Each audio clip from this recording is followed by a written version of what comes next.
Міне бірінші бұл не? Құдай сақтасын, нәпсі. Бұл жамандыққа бұйырушы нәпсі. Рамазан келді ме, келмеді ме, оған ешқандай оның несі жоқ, оның ісі жоқ. Баяғы жүре береді. Уама убари нәпси. Бұл жамандық, мен нәпсімді пәктемеймін, нәпсі жамандыққа бұйырушы. Бұл мұсылманның нәпсі емес. Мұсылман болса да әлсіз нәпсі, бұл Рамазанның қадірін білмейді. Екінші нәпсі бұл лауама, сөгіс беруші нәпсі. Бұл қиналып болсын ораза тұтады. Ораза тұтуменен бірақ ғибат айтып қояды, өтірік сөйлеп қояды. Тура адам ораза тұтқан кезде ішіп жеуден, жыныстық алақадан ғана тыйылу емес, оның бүкіл денесі ораза болу керек қой. Onun көзі ораза болу керек, оның құлағы ораза болу керек, оның тілі ораза болу керек, оның қолы ораза болу керек, оның аяғы ораза болу керек, оның бүкіл денесі ораза болу керек қой.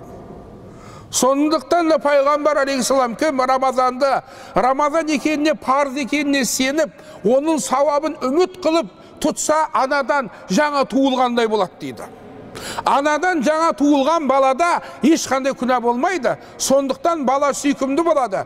Күнәсіз адам не болады? Сүйкімді болады.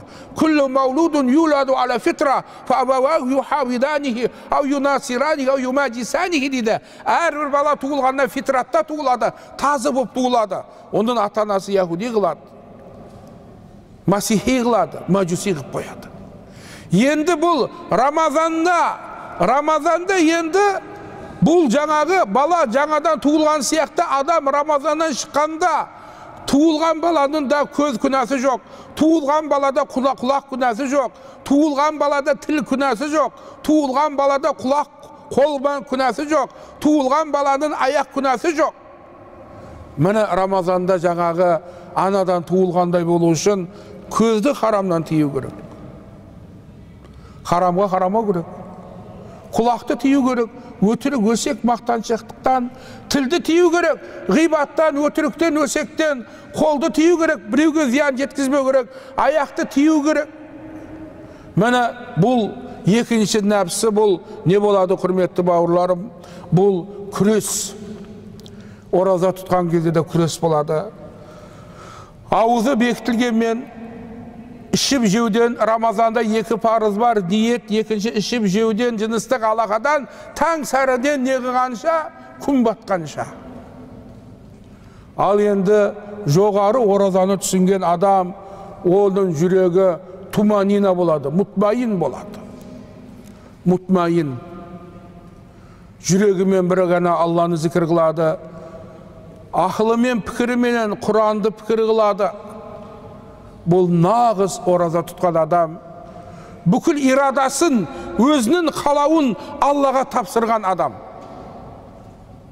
Аллаху субхану ва таала бұл қалау деген нәрсе бар, ирада деген нәрсе.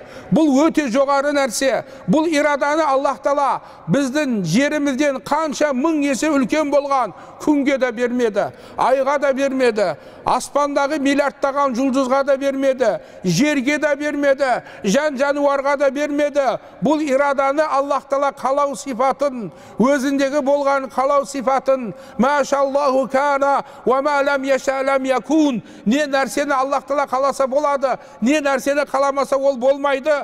Бұл қалау сипатын адамдар мен неге берді? Жынға берді.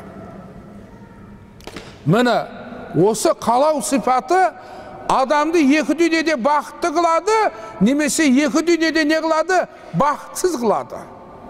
Бірақ біздің қалауымыз, құрметті бауырларым, шектеулі. Аспан, жер, ондағы нәрсенің барлығы Аллаға бойсынады.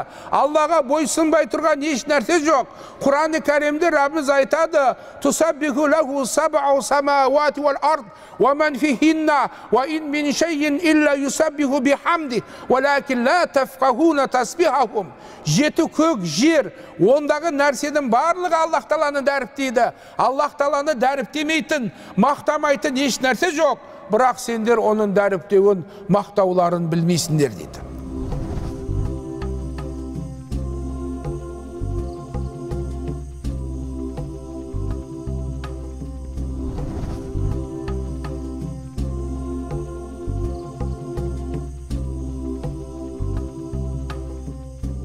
Әл-Маруа компаниясы.